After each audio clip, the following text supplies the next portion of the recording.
Graça e paz, meus irmãos, graça e paz a todos que têm acompanhado a nossa escola dominical, a você que está se dispondo a participar de mais um encontro virtual, para a gente poder estudar um pouco da palavra do Senhor. Louva a Deus pela tua vida, louva a Deus pela tua disponibilidade e peço a Deus para que seja um momento de instrução, de aproveitamento, de crescimento e edificação na tua vida, assim como tem sido para mim. Nesse encontro de domingo, nesse estudo de domingo, a gente vai falar um pouquinho sobre o Pentecostes. E eu quero te convidar a fazer um mergulho na palavra de Deus, num texto específico, né? A gente vai fazer a leitura do texto de Atos, mas vamos dar um mergulho na palavra de Deus, buscando compreender um pouco do significado histórico de Pentecostes, e também da correlação desse significado com a descida do Espírito Santo, que é o texto que a gente vai estudar lá em Atos. Mas, antes de tudo isso, quero te convidar para a gente ter uma palavra de oração, buscando a presença do Senhor, a direção do Espírito Santo, nessa tarefa maravilhosa, mas de grande responsabilidade, que é ministrar esse estudo, que é falar, mas também estar atento para ouvir a voz de Deus. Então quero te convidar para a gente ter um momento de oração, pedindo a direção de Deus. Feche teus olhos, vamos falar com o Senhor. Pai querido, Deus amado, muito obrigado, Senhor. Muito obrigado por esse tempo que o Senhor nos concede, muito obrigado por esse tempo de estudo da Tua Palavra. Momento, ó Deus, que nós separamos para ouvir do Senhor, ouvir aquilo que o Senhor tem para as nossas vidas. Pai Santo, coloco diante de Ti a minha vida, coloco a vida de todos aqueles e de todas aquelas que vão ouvir esse estudo, que vão assisti-lo. Pai querido, para que seja um tempo de edificação na vida dos meus irmãos, assim como tem sido na minha. E só é possível, Deus, quando nós abrimos o nosso coração, Deus, para que o Senhor faça morada, abrimos os nossos ouvidos para ouvir aquilo que o Senhor tem a dizer a nós, e ainda, ó Deus, abrimos o nosso entendimento, Pai, para compreender tudo aquilo que o Senhor deseja de nós. Pai querido, que seja um tempo que vá muito além de mera distribuição de informações, mas que seja um tempo em que essas informações trazidas, ó Deus, pela voz do Espírito Santo, sejam capazes de despertar em nós aquilo que o Senhor deseja para as nossas vidas. Uma vida de retidão, uma vida de obediência, uma vida de fé. Muito obrigado, Deus, por essa oportunidade. Colocamos diante do Senhor esse tempo que estamos vivendo, tempo de grandes lutas e aflições, mas tempo também, ó Deus, que a nossa fé tem sido fortalecida, Deus, pela Tua presença infalível, Deus, conosco todos os dias. Nós te agradecemos, orando em nome de Jesus. Amém, amém e amém. Pega a tua Bíblia, se você quiser, tiver condições, desejar fazer algumas anotações, se prepare também. A gente vai fazer uma viagem aqui, vamos fazer a leitura do texto. Depois disso, nós vamos falar um pouquinho do significado histórico do termo Pentecostes, a ligação que ele tem com o Antigo Testamento, para depois estudarmos um pouco mais detidamente o capítulo 2 de Atos, até o versículo 13, salvo engano, Atos 2, versículo 1 ao 13, e para no final fazermos algumas reflexões, algumas ponderações que creio serão dirigidas individualmente a cada um de nós e ministradas sobre as nossas vidas pelo Espírito Santo. Se você já fez isso, pega a tua Bíblia, abra a tua Bíblia lá no livro de Atos, livro histórico do Novo Testamento. Nós vamos abrir no capítulo 2. Então, abra lá comigo, Atos, capítulo 2. Tem algumas outras marcações aqui na minha Bíblia, que a gente vai ver alguns outros textos. Atos, capítulo 2, versículo 1 até o versículo de número 13. Amém? Como eu tenho comentado com vocês, eu estou fazendo a leitura na Bíblia de Estudo NAA, Nova Almeida Atualizada. É uma versão mais recente, tenho gostado bastante.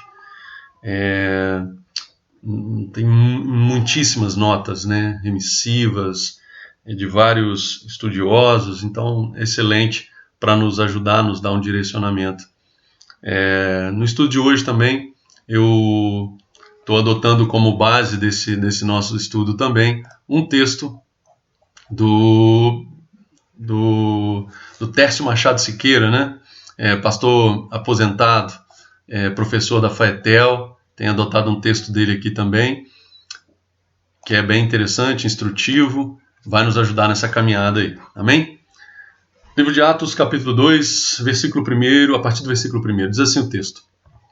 Ao cumprir-se o dia de Pentecoste, estavam todos reunidos no mesmo lugar. De repente veio do céu um som, como de um vento impetuoso, e encheu toda a casa onde estavam sentados. E apareceram, distribuídas entre eles, línguas como de fogo, as quais pousaram sobre cada um deles. Todos ficaram cheios do Espírito Santo e começaram a falar em outras línguas, segundo o Espírito lhes concedia que falassem. Estavam morando em Jerusalém judeus, homens piedosos, vindos de todas as nações debaixo do céu. Assim, quando se fez ouvir aquela voz, afluiu a multidão, que foi tomada de perplexidade, porque cada um os ouvia falar na sua própria língua. Estavam atônitos e se admiravam, dizendo: Vejam, não são galileus todos esses que aqui estão falando? Então como os ouvimos falar cada um em nossa própria língua materna? Somos partos, medos, elamitas, e os naturais da Mesopotâmia, Judéia, Capadócia, Ponto e Ásia, da Frígia, da Panfilha, do Egito, das regiões da Líbia, nas imediações de Cirene, e romanos que aqui residem, tanto judeus como prosélitos, cretenses e árabes. Como os ouvimos falar sobre as grandezas de Deus em nossas próprias línguas? Todos, atônitos e perplexos, perguntavam uns aos outros: o que será que isso quer dizer? Outros, porém, zombando, diziam: estão bêbados.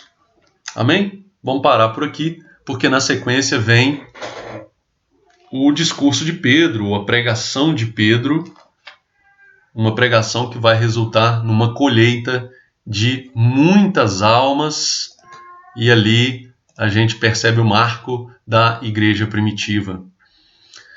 Amém? Deixa tua Bíblia aberta aí, daqui a pouco eu vou citar, ou vai aparecer escrito, ou nós vamos ler alguns outros textos para nos ajudarem nessa orientação. Eu quero compartilhar com você, partindo do começo, não é verdade? Nós estamos falando de Pentecostes, o pastor já noticiou, já ministrou um pouco no culto de terça-feira, já anunciou que vai ministrar no culto de domingo, acerca desse tema, Pentecostes. Então a gente precisa compartilhar também, já que nesse domingo a gente vai celebrar o dia de Pentecostes. O que significa Pentecostes? Vamos começar pelo começo. O que significa Pentecostes? Bom, esse termo significa 50º dia. 50º dia. Esse termo, Pentecostes, tem esse significado, 50º dia.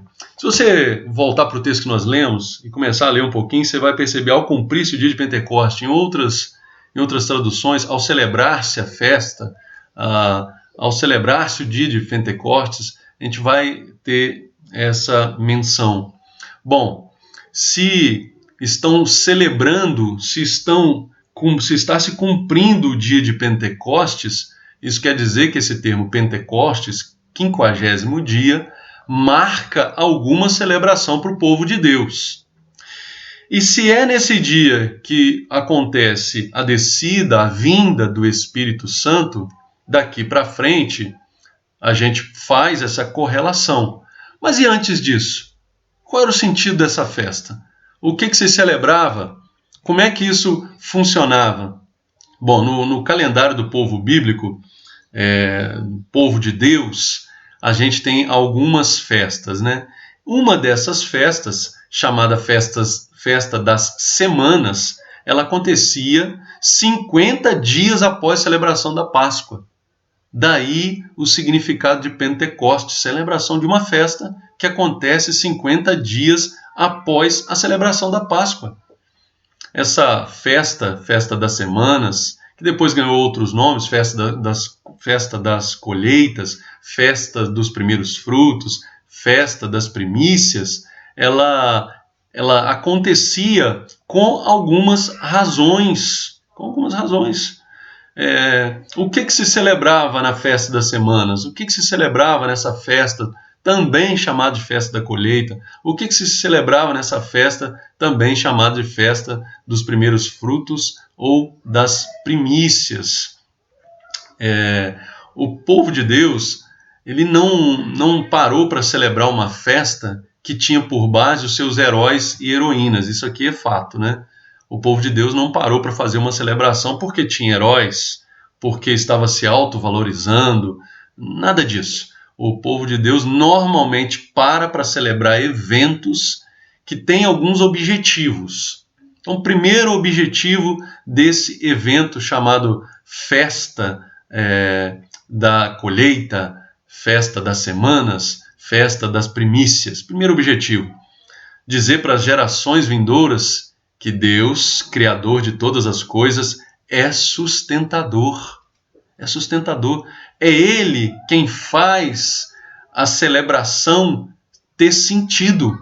Ou seja, se nós hoje estamos celebrando a colheita, se nós hoje estamos celebrando as primícias, os primeiros frutos, é porque teve um Deus que sustentou o povo dele em terras difíceis, em terras áridas.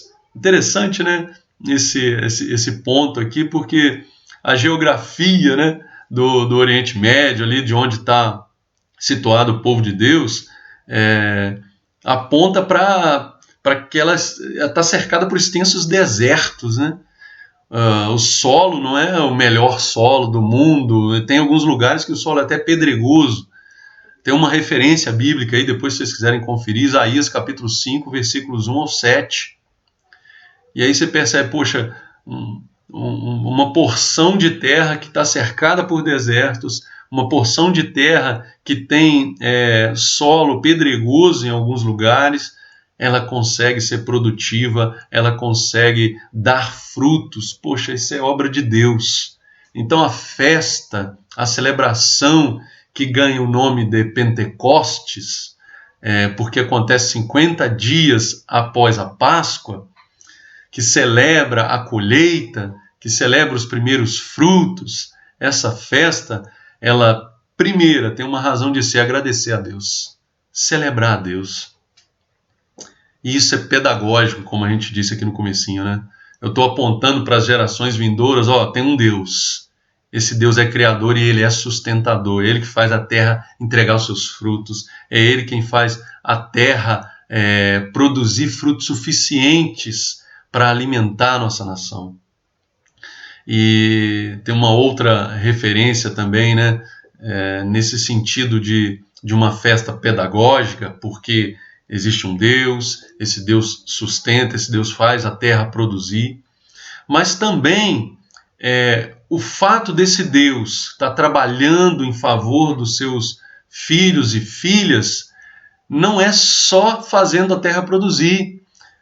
Com o passar do tempo, o povo foi entendendo que esse encontro da comunidade de Deus, do homem, com a natureza, ele tinha que ser celebrado também a partir do que se tinha como história desse povo. E aí talvez, segundo alguns historiadores, existe a grande probabilidade de alguns salmos terem sido escritos nesse ambiente de celebração, nesse ambiente de integração entre o povo de Deus, a natureza e o agir desse Deus soberano. Salmo 19, por exemplo, é uma das citações aí que se faz de uma composição nesse ambiente de celebração, de reconhecimento de um Deus que é vivo, que está no meio do seu povo, que integra a natureza aos seus filhos à natureza. Um outro exemplo é o Salmo 119. Salmo 119 também, um salmo, um sentimento de gratidão, também pelas normas, pelos estatutos concedidos por Deus. Olha que celebração interessante, né? Eu celebro a terra que dá o fruto, eu celebro a manifestação de um Deus que é responsável por tudo isso, eu celebro a gratidão pelas normas, pelos estatutos que esse Deus concede ao seu povo, que seguidos vão ter como consequência uma fartura, uma produção da terra para além daquilo que se imaginava, para além daquilo que se pensava, que se sonhava. Bom, esse é o nosso primeiro ponto aqui da Escola Dominical de hoje, que é ir buscar na história bíblica o sentido da palavra Pentecostes e a ligação dela lá com o Antigo Testamento. Resumidamente, o termo Pentecostes significa 50º dia. 50º dia que está vinculado a uma celebração do Antigo Testamento, das festas do Antigo Testamento, a festa das semanas, ou festa da colheita, ou festa das primícias, que tinham aí por objetivo reconhecer o poder de Deus, a intervenção de um Deus sobre o seu povo, o cuidado desse Deus com o seu povo, pedagogicamente de anunciar para as próximas gerações que esse Deus intervém na história, que esse Deus se faz presente. Dentro dos motivos para essa celebração existe também a integração do homem com a natureza, a celebração pelos estatutos, pelas normas do Senhor, que se seguidas vão ter como consequência essa terra que produz frutos em abundância, mesmo em terrenos que, humanamente falando, não são tão favoráveis. Era esse contexto histórico que eu queria trazer à memória para que a gente aí sim pudesse dar uma olhada no texto com mais propriedade. Amém? Não adianta eu te perguntar se ficou alguma coisa pendente, se você não compreendeu alguma coisa, porque se você não compreendeu, eu não vou ter oportunidade de compartilhar contigo, de apontar um caminho para a resolução disso, porque o vídeo é gravado, né? Mas coloca aí nos teus comentários lá no YouTube, ou me dá um toque aí pelos contatos que a gente tem no WhatsApp. Seria muito legal ouvir de vocês alguma pontuação, alguma ponderação nesse aspecto. Seria bacana demais. Aí agora eu quero convidar você para voltar para Atos 2, para a gente compartilhar algumas questões aqui que são interessantes para a gente compreender melhor e expor, por óbvio, né, o sentido desse texto que a gente acabou de ler, a vinda do Espírito Santo. O texto começa dizendo assim, ao cumprir-se o dia de Pentecostes, estavam todos reunidos no mesmo lugar. Se você está atento, leu o texto de forma a prestar atenção, você vai perguntar assim, bom, primeiro, quem são esses todos? Não é verdade? Quem são esses todos? O texto diz que ao cumprir-se o dia de Pentecostes estavam todos. Todos quem? Não dá para responder com a leitura do texto que a gente fez somente. Eu preciso convidar você para voltar no capítulo 1 e dar uma olhada no verso 15, porque provavelmente esses todos vão ser esclarecidos agora com a leitura do versículo de número 15 do capítulo 1 de Atos. Diz assim, naqueles dias Pedro se levantou no meio dos irmãos, que formavam um grupo de mais ou menos 120 pessoas, e disse. Aí, na sequência, essas pessoas permanecem reunidas. É o que o texto está dizendo, estavam todos reunidos no mesmo lugar. Então, provavelmente, essa expressão todos faz menção a um grupo de mais ou menos 120 pessoas, que está descrito ali no capítulo 1, versículo 15 de Atos. Bom, estavam todos reunidos no mesmo lugar, mas que lugar é esse? Também não dá para responder só com o capítulo 2, a gente vai ter que dar uma olhada no capítulo 1. Vamos ter que abranger, alargar os textos que estão na periferia desse texto que a gente leu para poder compreender. E aí eu convido você para voltar para o capítulo 1, dar uma olhada no versículo 13, que diz assim: quando entraram na cidade, subiram para o cenáculo, onde se reuniam Pedro, João, Tiago, André, Filipe, Tomé, Bartolomeu, Mateus, Tiago, filho de Alfeu, Simão, o Zelote e Judas, filho de Tiago. Bom, eles estavam no cenáculo e lá permaneceram até que cumpriu-se uma promessa anunciada por Jesus na vida deles. Continuando a leitura de Atos capítulo 2, agora no versículo 2 começa a narrativa. Parece um documentário, né? Queria convidar você para imaginar que é meio que um documentário, é alguém tentando colocar em palavras algo que lhe foi transmitido ou visto. Olha só como é que Lucas registra essa história. Capítulo 2, versículo 2. De repente, veio do céu um som, como de um vento impetuoso. Encheu toda a casa onde estavam sentados. Na tentativa de descrever a manifestação do Espírito Santo, o autor aqui, Lucas, no caso, ele tenta fazer paralelos do que ele está vendo, do que foi visto, do que foi contado, do que foi narrado, e tentar expressar isso em palavras compreensíveis. Então, a primeira expressão que ele usa é a aparição do céu. O que está vindo do céu, vem do alto, vem de Deus. Aqui a ideia é transmitir a ocorrência de um fato que é promovido por Deus. Vem do céu. E vem do céu o quê? Vem algo que ele não consegue descrever com exatidão.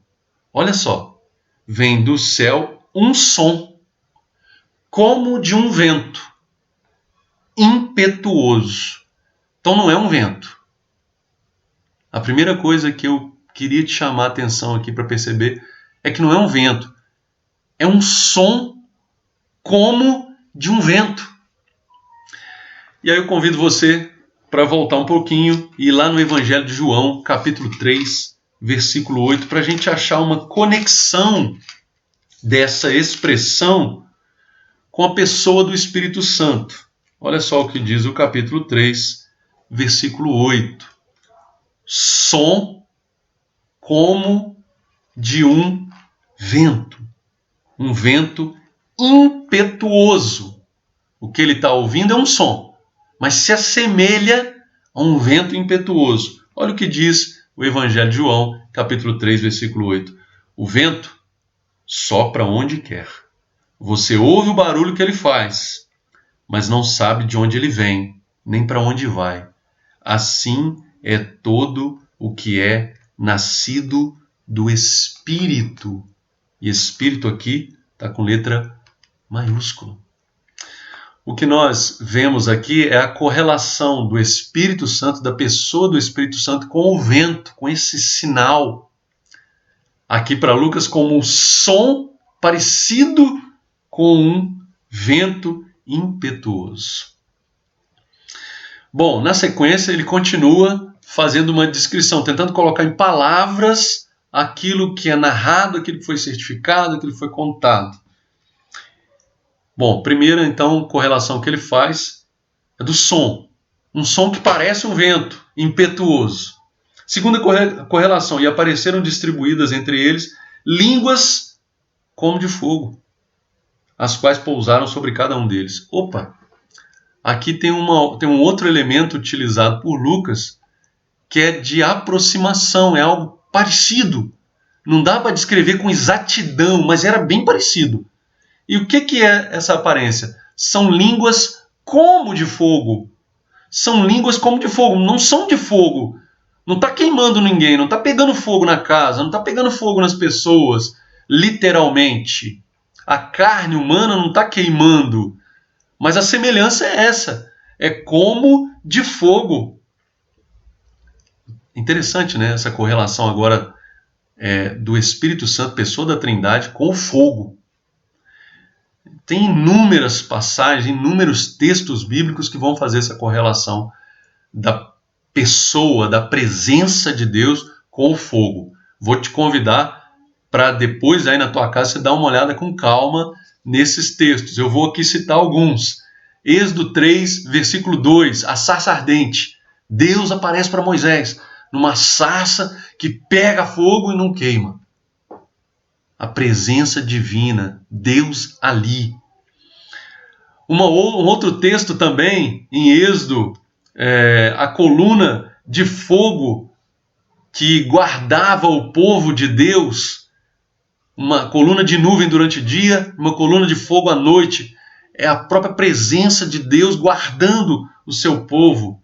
Êxodo capítulo 19, versículo 18, lá no Sinai, o texto diz que o Monte Sinai ele fumegava, porque Deus havia baixado ali, havia estado ali.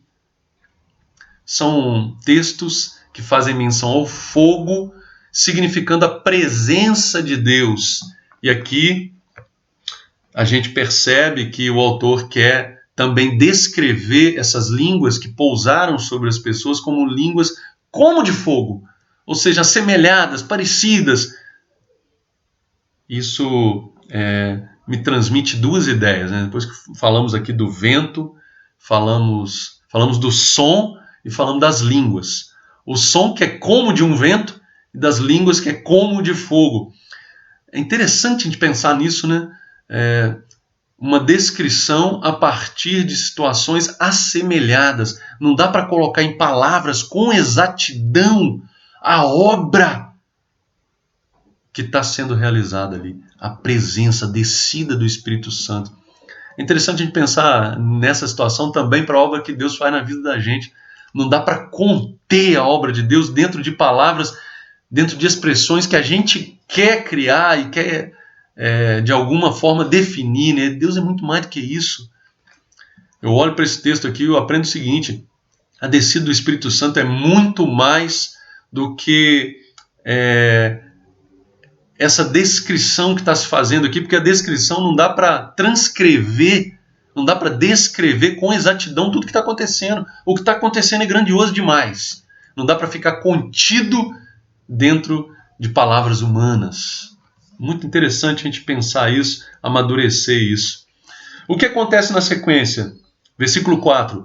Todos ficaram cheios do Espírito Santo e começaram a falar em outras línguas, segundo o Espírito lhes concedia que falassem. Todos ficaram cheios do Espírito Santo. E aqui é cumprimento de uma promessa que está no capítulo 1, versículo 8. A partir do versículo 7, para a gente entender, Jesus respondeu: não cabe a vocês conhecer tempos ou épocas que o Pai fixou pela sua própria autoridade. Que estavam perguntando para Jesus quando é que Jesus ia restaurar o reino de Israel. Falou: não cabe a vocês saber um tempo que o Pai designou pela sua própria autoridade.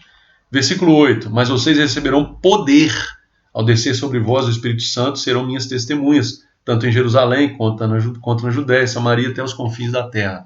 Essa promessa de Jesus está se cumprindo aqui. Todos ficaram cheios do Espírito Santo. E aí você que está acompanhando a escola dominical, você que está prestando atenção, não sei se você está fazendo o seu almoço, não sei o que está acontecendo aí, se você está tomando um café, enfim, aproveitando esse domingo e ouvindo aí e tal. Enfim, talvez você fizesse a seguinte pergunta: mas peraí, o Espírito Santo, pessoa da Trindade, está agindo só aqui? Ele não agia antigamente? Claro que agia antigamente, claro que sempre agiu. Desde Gênesis capítulo 1, versículo 2, o Espírito de Deus pairava. A gente percebe o agir do Espírito de Deus. Mas aqui o Espírito Santo está agindo de uma forma diferente, aqui de uma forma mais poderosa, inaugurando o início de uma nova aliança, uma nova forma de se relacionar com os seus filhos. Todos ficaram cheios do Espírito Santo. Qual a consequência? Começaram a falar outras línguas. Esse termo aqui, línguas, na sua origem, também poderia ter sido traduzido por idiomas, porque é esse o significado, glossa, idiomas. E só fazendo essa tradução com o termo idioma, só como ficaria: todos ficaram cheios do Espírito Santo e começaram a falar em outros idiomas, segundo o Espírito lhes concedia que falassem. E é interessante porque aqui eles estão falando outras línguas, segundo o Espírito lhe concediam, e as pessoas ouvindo nas suas próprias línguas. Essa manifestação do Espírito Santo aqui indica que a missão, indica que o Evangelho, a proposta, a anunciação de salvação, ela transcende as barreiras geográficas de Israel, transcende as barreiras geográficas de Jerusalém. Ela é universal. A proposta de salvação, ela é universal. E o que acontece aqui? Eles estão falando de quê? Segundo seus ouvintes, ouvindo nas suas próprias línguas, estão ouvindo das maravilhas de Deus. Estão ouvindo das maravilhas de Deus. E eles assustam aqui, né? Eles ficam, segundo o versículo 7, atônitos e admirados, dizendo: vejam só, esses camaradas aí não são as pessoas que a gente conhece, e tal, como é que eles estão falando no nosso idioma, nós ouvindo nesse idioma, no nosso idioma materno, como é que é isso? E aí eu quero caminhar, já são 30 minutos aqui de vídeo, não posso me estender, já quero caminhar para a gente encerrar. De imediato, essas pessoas que estão ouvindo em suas próprias línguas, essas pessoas que estão atônitas e admiradas, terminam ali versos 12 e versos 13 do capítulo 2, compondo dois grandes grupos. O primeiro, todos atônitos e perplexos, perguntavam uns aos outros. Atônitos e perplexos é comum para todo mundo. Todo mundo ficou atônito e perplexo. O primeiro grupo, o que será que isso quer dizer? Ou seja, que milagre é esse? Que história é essa? Outros, porém, ou seja, adversidade, sentido de contrariedade. Outros, porém, zombando, diziam, estão bêbados. E aqui existem dois grupos. Uns que ficam atônitos, perplexos, mas no sentido de admiração e da busca, da sede por querer saber do que está acontecendo. Eles se perguntam, o que isso quer dizer? O que é essa ocorrência? Outros, no sentido contrário, se achando donos da verdade, fazem a afirmação do que estava acontecendo. Estão bêbados. Estão bêbados. Eu quero terminar esse nosso bate-papo da escola dominical te propondo uma reflexão.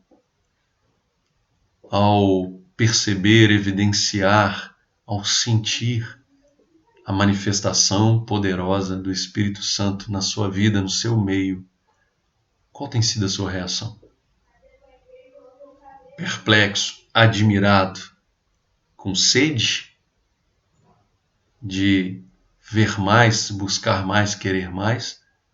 Ou você fica perplexo, zombando, fazendo afirmações cheias de certeza, mas que não são verdadeiras? Reflita sobre isso, debaixo da orientação e do poder do Espírito Santo de Deus. Que Deus te abençoe, que Deus te conduza, que Ele complete na sua vida bem mais do que esses 30 e poucos minutos foram capazes de traduzir a você. Que o Espírito Santo fale no idioma do teu coração, no idioma do amor, para que você compreenda com exatidão aquilo que Ele quer de você. Esse texto aqui, encerrando mesmo agora, hein? Esse texto aqui está seguido do discurso de Pedro, da pregação de Pedro, grande sermão aqui que é capaz de fazer colheita de almas. Daí a grande conexão também com a festa das colheitas, com o Pentecostes do Antigo Testamento, com a celebração da vida que Deus dá. Amém? Deus te abençoe, em nome do Senhor Jesus, que seja um domingo abençoado, um domingo cheio de vida sobre você, sobre a tua família.